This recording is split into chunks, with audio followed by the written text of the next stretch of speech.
Fala galera do mundo das lutas, tudo bem com vocês? Embora todo mundo aqui já esteja de saco cheio da novela que tem sido Jon Jones na categoria dos pesados, existem alguns novos ingredientes nessa bagunça que merecem ser comentados. Na semana passada, o presidente do UFC, Dana White, revelou que teria feito uma oferta para Stipe Miocic enfrentar Jon Jones e o Miocic teria aceitado. Só que nessa semana, no início dessa semana, na verdade, o senhor Michael Winkeljohn, um dos principais treinadores do Jon Jones, fez questão de cortar o assunto pela raiz, declarando que o ex-campeão da categoria dos meio pesados não tem qualquer interesse em enfrentar o ex-campeão da categoria até 120 quilos. Em entrevista ao Submission Radio, Winkeljohn disse o seguinte, abre aspas, essa ideia não me empolga e eu acho que não empolga Jones também. Eu acho que Jones quer o maior, ele quer o maior desafio e agora Stipe não é esse cara, o Miocic é demais, sinistro, não me entendam mal, mas o Jon Jones quer o maior desafio possível. É assim que ele pensa, fecha aspas. Eu até concordo que Jon Jones na categoria dos pesados tem que ser numa disputa de cinturão. Essa estreia tem que acontecer numa disputa de título dentro da divisão até 120 quilos. Ah, Coutinho, por que não? Porque, na minha opinião, se colocar o Jon Jones para fazer uma luta de aquecimento,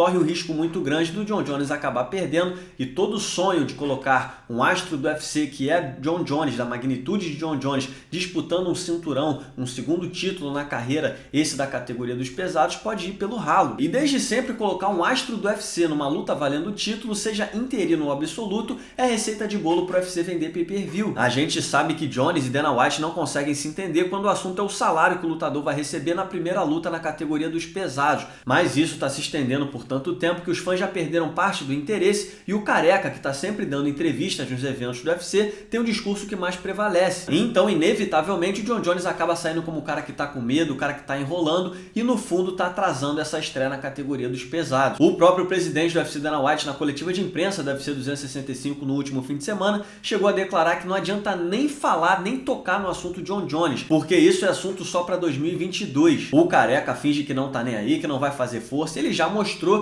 que ele vai seguir o baile com ou sem Jon Jones na categoria dos pesados. Então, fatalmente, Jon Jones vai ter que ceder em algum momento, ou então a carreira dele já acabou e nem ele e nem nós percebemos. Ele tá meio que sem saída aqui. E é aquela história que não é visto, não é lembrado. Já chegamos a 1 ano e meio, são 18 meses sem Jon Jones dentro do octógono do UFC. O hype, toda a expectativa sobre essa estreia de Jon Jones na categoria dos pesados vai caindo no esquecimento, não é mais o mesmo. Ah, mas Conor McGregor também ficou um longo tempo afastado do octógono até que voltou. A narrativa do retorno é sim comercializável. De fato, mas o Conor é um ponto fora da curva. Quando ele teve sem lutar, ele sempre foi ativo, encabeçando as manchetes esportivas pelos motivos mais diversos. E Jon Jones tem ficado bem low profile, só treinando, quieto na dele. É um direito dele, mas para um cara que quer aumentar sua bolsa e tá batendo cabeça com o UFC, ele precisa movimentar as coisas, falar sobre os outros pesos pesados, gerar interesse público. Porque do jeito que tá, o Jon Jones vai acabar caindo no esquecimento, vai acabar perdendo expressividade. Tá todo mundo já de saco cheio dessa novela e tem muita gente já culpando o Jon Jones, dizendo que ele tá inventando desculpa atrás de desculpa para não fazer logo essa migração para a categoria até 120 quilos. É, como eu falo desde o início, o Jon Jones tem todo o direito de pedir uma bolsa, um salário melhor nessa estreia na categoria dos pesados, mas ainda assim existe um limite para ele esticar essa corda. Ele não pode demorar tanto tempo assim para se entender com o UFC, porque ele vai acabar perdendo o poder de barganha. A narrativa de que ele tá quieto, tá preparando, tá construindo com muita calma, consciência, inteligência, essa versão peso pesado é muito boa, mas no MMA, como o Dana White já está mais do que careca de repetir em tudo que é coletiva de imprensa, em tudo que é entrevista, no MMA o timing é muito importante. E uma luta entre Jon Jones e Francis Ngannou logo depois que o Francis Ngannou, o camaronês, conquistou o cinturão em março desse ano, seria perfeita, mas o tempo passou, a luta até agora não rolou e olha só a quantidade de coisa que já está acontecendo na categoria. Miocic, maior campeão da história da divisão, segue parado e uma hora vai ter que voltar. O Ngannou tá batendo cabeça com o UFC também depois da piada que foi a promoção da luta entre Derrick Lewis e Ciryl Gane. E agora o Gane é campeão interino. Sabe Deus quando será essa estreia de Jon Jones na categoria dos pesados.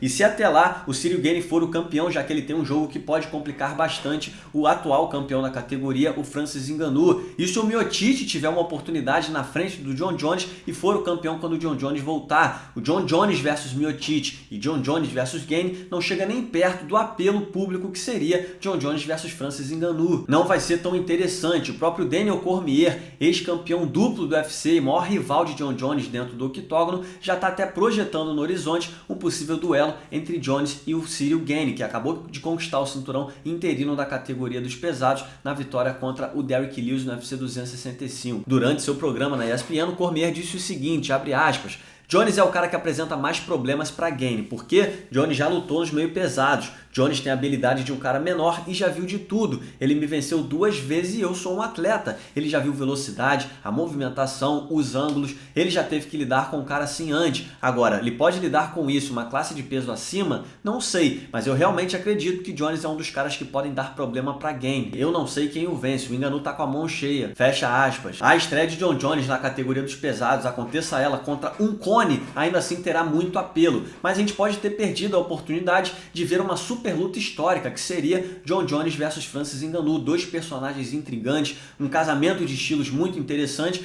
e 2 caras que poderiam muito bem fazer uma luta aí para entrar para a história do MMA, porque no momento a gente corre o risco de ver uma luta que no papel pode ser muito menos empolgante quando o John Jones pisar no octógono com 120 quilos, até 120 quilos na verdade. O bonde chamado Jones versus Ngannou pode já ter passado e qualquer outra luta que não essa para a estreia do ex-campeão dos meio pesados nessa categoria nova até 120 quilos pode não atingir o mesmo potencial de vendas de pay-per-view e interesse público que Jones e Ngannou teriam caso acontecesse. E para 2 caras, refiro-me a John Jones e Francis Ngannou, que querem arrancar salários maiores do UFC, não atingir um potencial grande de vendas não é o caminho. Vai ficar muito difícil para eles convencerem o UFC de que eles merecem mais dinheiro se eles mesmos não conseguirem produzir o tal. Mas por hoje é só, meus amigos, é isso. Eu quero saber a opinião de vocês. O que vocês acham sobre toda essa bagunça? Vocês ainda têm esperança de ver John Jones na categoria dos pesados? E quem vocês acham que será o primeiro rival do John Jones na categoria até 120 quilos? Comenta aí.